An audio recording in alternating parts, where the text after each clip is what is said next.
کر کے اس کو جیتے جی مردہ لاش کی طرح چھوڑ دیا کرتے ہیں۔ آج بھی ایسے لوگ ہیں، وہ کہتے ہیں مانگوں نا میں، اس لیے نا میرا من نہیں مانا۔ کیسے مار دیتی، کیسے مار دیتی؟ کہتے حضور پھر میں نے کیا کیا؟ میں بیوی سے کہنے لگا چل تیار کر، دوست کے ہاں جانا ہے۔ کہا بیوی مجھے جانتی تھی، میری عادت کو جانتی تھی، سمجھ گئی، اس نے تیاری کرائی۔ تیاری کرا کے بچی کو نہلایا دھلایا اور بچی کو سجایا۔ بچی پیار سے پوچھ رہی امی آج اتنی بڑی تیاری کیسے؟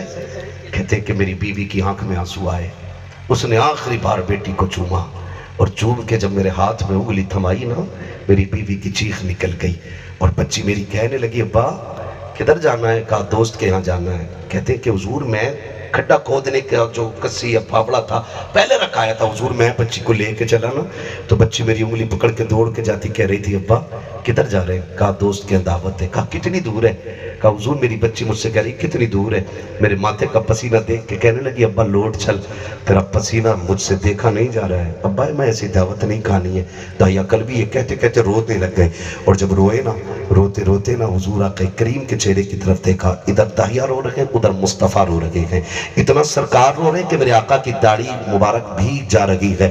آقا فرماتے ہیں داہیا پھر کیا ہوا؟ کہتے ہیں سرکار میں بچی کی انگلی پکڑ کے لے کے چلا، بچی مجھ سے کہتی تھی ابا 5 سال ہو گئے تیری راہ تکتی رکھی، جب بچے اپنے باپ کی گود میں چڑھتے تھے میں دیکھ کے کہتی تھی ایک دن میرا باپ آئے گا، میں اس کے کندھے پہ بیٹھا کروں گی، اس کے ساتھ کھیلوں گی۔ کہا آج آیا ہے ابا، ابا جی میں تیرے ساتھ رہنا چاہتی ہوں۔ کہتے ہیں سرکار میں بیٹی کو لے کے اس مقام تک آیا جہاں میں نے انتظام کیا تھا، میں نے دائیں دیکھا بائیں دیکھا تاکہ اس بچی کی چیخ کوئی سن کے اس کی مدد کے لیے نہ آ سکے۔ کہتے ہیں اسے جنگل میں جا کر کے میں نے بچی کو بٹھایا اور خود گڈھا کھودنا شروع کیا۔ کہتے ہیں سرکار کیا بتاؤں، جب گڈھا کھود رہا تھا میری بچی آتی تھی اور اپنے دامن سے میرا پسینہ صاف کرتی تھی۔ سرکار سے کہتے جا رہے ہیں، آقا کریم سن رہے ہیں، کہتے ہیں سرکار پھر وہ وقت بھی آیا میری بچی نے مجھ سے کہا تھا با لاب گڈھا میں کھود دیتا ہوں، میں کھود دیتا ہوں، میں کھود دیتی ہوں۔ بچی نے یہ کہہ کر کے گڈھا کھودنا شروع کیا۔ کہتے ہیں سرکار جب بیٹی گڈھا کھود رہی تھی مسکرا کے مجھے دیکھتی تھی، کہتی تو آرام کر تیرا کام میں کروں گی۔ کہتے ہیں سرکار اس بچی کا پیار آج بھی یاد آتا ہے۔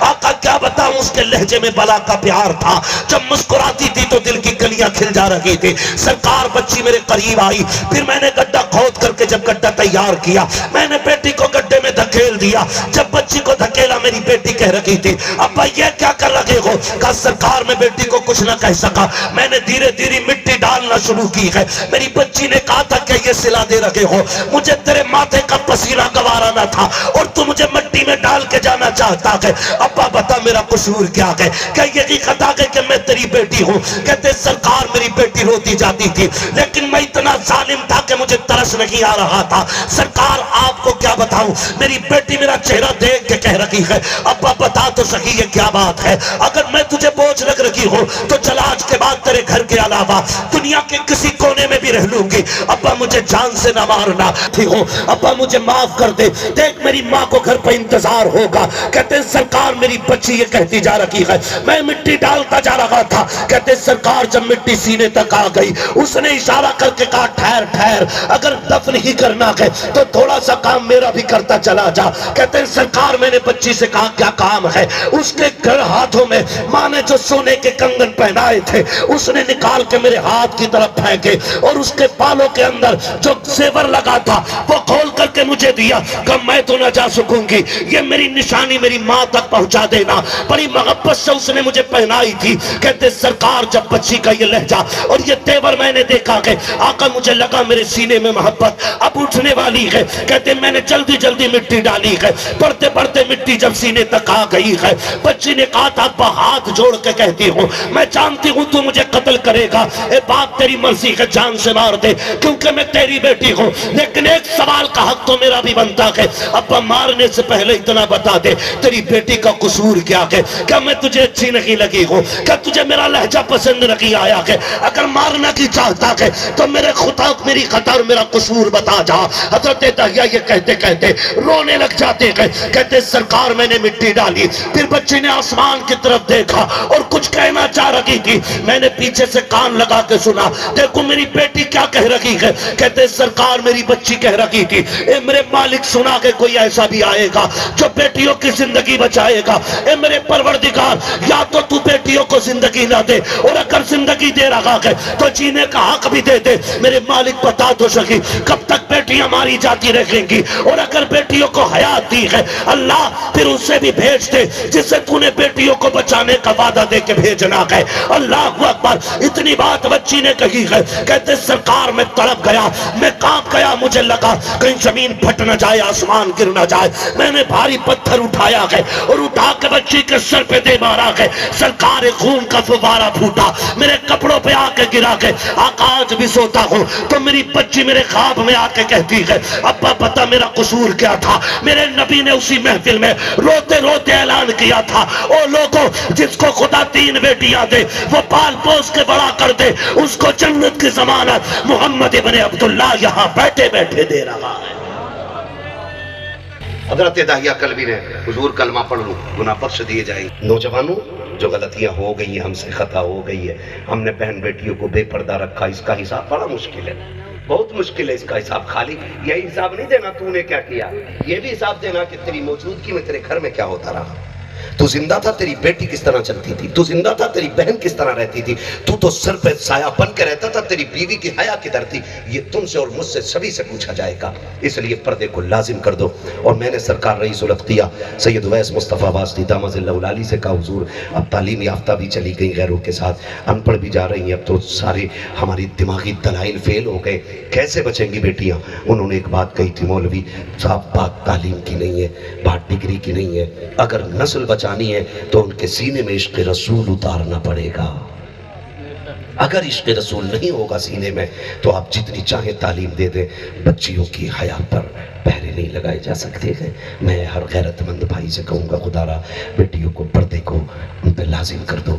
ان سے کہو بیٹی کوئی بات نہیں ہے, دنیا فیشن کر رہی ہے نا, دنیا کپڑے اتار کے اب تو اللہ معاف کرے اب تو ریلیں بنا رہی ہیں مسلمان بچیاں, نام خدیجہ, نام فاطمہ, نام زہرا, نام زینب, نام کلثوم, اور ننگی ہو کے میڈیا پہ آ گئی اور ہماری قوم کے جوان انہیں لائک کر رہے ہیں. اور باپ کہہ رہا بڑا کرم ہے اللہ کا, بیٹی کے 2.5 لاکھ فالوور ہیں, مر کے دے ایک فالوور جنازے میں نہیں آنے والا ہے. اس کی کوئی حقیقت نہیں ہے. سوشل اتنی زور سے بولو گے تو بھائی صاحب پھر سجدہ بھول نہ جاؤں گا, ہے نا. تو اتنی زور سے کہہ دو تاکہ جو بھولا ہوا ہو وہ بھی یاد آ جائے. اور یہ صحیح بات ہے جی, ہماری تھکن مرغ مسلم چکن مٹن بکرے شکروں سے نہیں اترتی. اگر لوگ سبحان اللہ من سے کہہ دیتے ہیں نا تو پھر ساری تھکن اتر جایا کرتی ہے. ٹھیک ہے جی, ادھر والے لوگ تو یہ سوچ رہے ہیں مولوی ہمارے حصے میں ہے ہی نہیں, چاہے بانٹ لو آدھا ہے نا. تو اس لیے میری باری میں تو یہ بولیں گے نہیں, جو ادھر پڑے گا ان کو یہ بولیں گے. ایسا سوچ رکھا آپ نے, پھر سارے بولے نا سبحان اللہ اور زور سے. ہاں ساتھ نہ چھوڑیو بیچ میں. اگر تم نے ساتھ چھوڑا تو مولوی نے مائک چھوڑا. نماز جنازہ نہیں ہے جو تکبیریں پوری کر کے ہٹوں گا.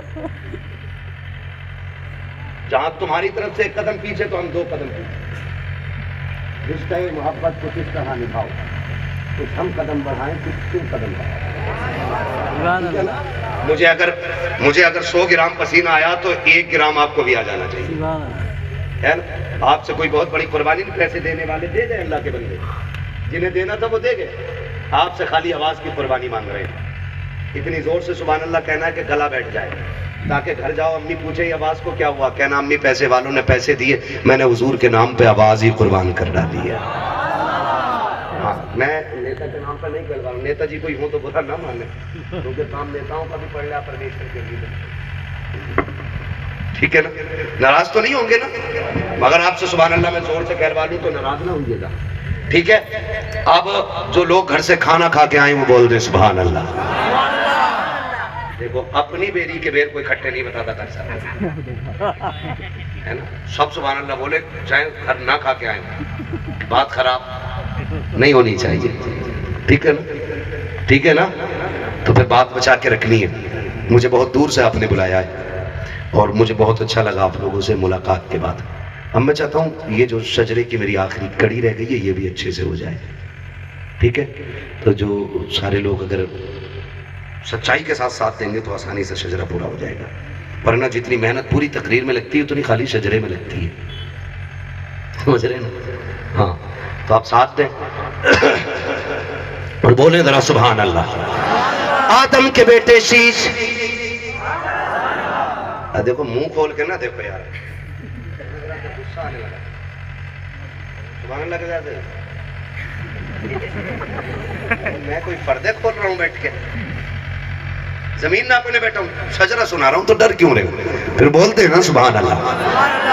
آدم کے بیٹے شیش، شیش کے بیٹے یانس، یانس کے بیٹے کینان، کینان کے بیٹے میلائل، میلائل کے بیٹے بیارت، بیارت کے بیٹے ادریس، ادریس کے بیٹے متوشق، متوشق کے بیٹے لبک کا نام، لبک کے نام کے بیٹے نوح، نوح کے بیٹے سام، سام کے بیٹے زلات، زلات کے بیٹے شالح، شالح کے بیٹے عابر، عابر کے بیٹے داتا، داتا کے بیٹے راوا، راوا کے بیٹے سارو، سارو کے بیٹے ناخر، ناخر کے بیٹے طارق، طارق کے بیٹے ابراہیم خلیل اللہ، ابراہیم خلیل اللہ کے بیٹے اسماعیل ذبیح اللہ، اسماعیل ذبیح اللہ کے بیٹے کدار، کدار کے بیٹے عوام، عوام کے بیٹے حمل، حمل کے بیٹے ثابت، ثابت کے بیٹے سلمان، سلمان کے بیٹے رئیسہ، رئیسہ کے بیٹے الیسا، الیسا کے بیٹے عود، عود کے بیٹے عفا، عفا کے بیٹے ادران، ادران کے بیٹے معید، معید کے بیٹے نذار، نذار کے بیٹے مدر، مدر کے بیٹے الیاس، الیاس کے بیٹے مدرکہ، مدرکہ کے بیٹے خدیمہ، خدیمہ کے بیٹے کنانہ، کنانہ کے بیٹے نذر، نذر کے بیٹے مالک، مالک کے بیٹے فار، فار کے بیٹے غالب، غالب کے بیٹے لوئی، لوئی کے بیٹے کعب، کعب کے بیٹے مرہ، مرہ کے بیٹے کلاب، کلاب کے بیٹے قصی، قصی کے بیٹے عبد مناف،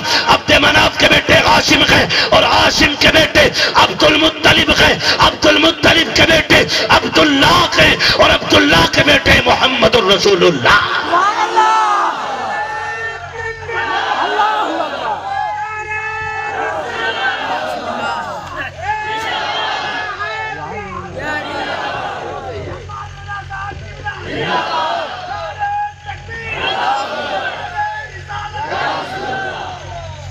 بس جو ہوئے غلط ان کو معاف فرمائے رب کائنات، زندگی نے دیا ساتھ، پھر ہوگی ملاقات، چمن رہا پھول کھلیں گے، زندگی رہی پھر ملیں گے، مسافر ہیں ہم بھی، مسافر ہو تم بھی، کسی موڑ پر پھر ملاقات ہوگی، فقیران آئے۔ ساتھ بھی ہم لوگ جاتے ہیں، لائن کمیٹی والوں کو سلامت رکھے۔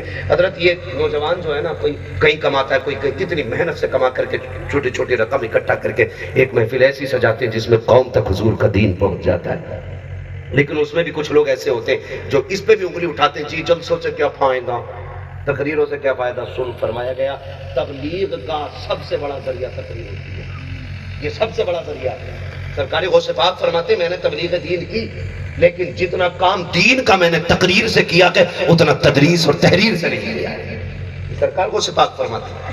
اور سرکار غوث پاک نے فرمایا جس کی گفتگو میں جتنا زیادہ اثر ہوگا سمجھ لینا اس کے بعد اس پر اتنا کی میرا فیض زیادہ ہوگا۔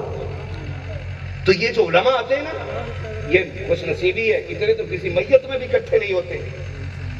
ہاں، بہت غور سے میری بات سنیے گا جو میں کہنا چاہ رہا ہوں۔ تو ہوتی ہے بچیوں کے بھی جنازے ہوتے ہیں، ہم نے دیکھا جب بچیوں کے جنازے ہوتے ہیں تو ایک کپڑا لگایا جاتا ہے، اس سے قبر کے ہے نا، کپڑا لگا دیا جاتا ہے۔ جب بچی کو کسی بھی عورت کو قبر میں اتارا جاتا ہے کپڑا لگایا جاتا ہے۔ ایک اعلان اور ہوتا ہے، غیر محرم کوئی اس کا منہ نہ دیکھے،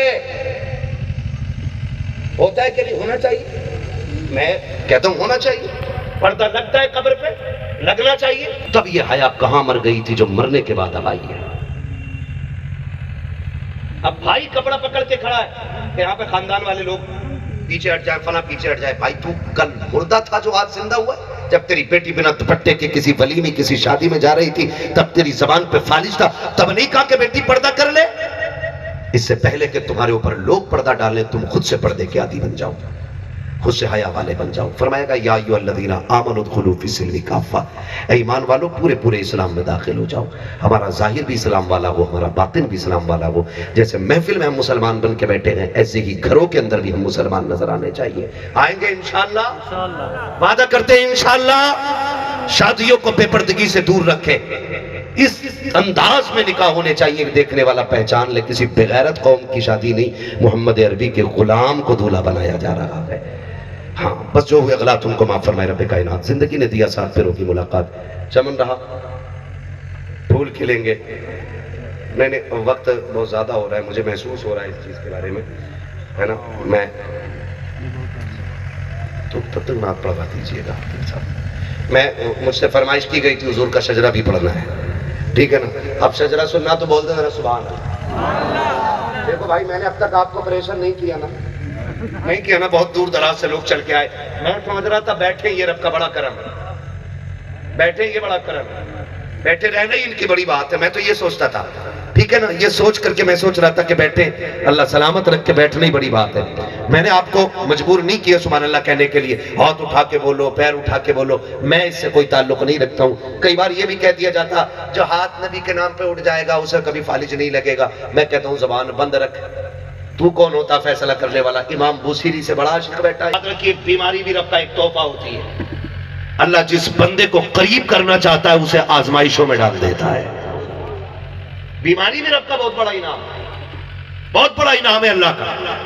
تو میں ہاتھ نہیں اٹھواؤں گا، لیکن آپ سے اتنا ضرور کہوں گا ذرا بول دیں سبحان اللہ۔ ہاں ماشاءاللہ، خدا سلامت رکھے۔ میں یہ سبحان اللہ کیوں کہلوا رہا ہوں آپ کو یہ بھی بتا دوں گا، جب اب تک پوری تقریر میں نے نہیں کہلوایا تو اب کیوں کہلوا رہا ہوں؟ میں چاہتا ہوں کہ مجھے پڑھنا حضور کا شجرہ اور ایک سانس میں پڑھنا ہے، مطلب یہ کہ کنٹینیو کرنا ہے، تو بیچ بیچ میں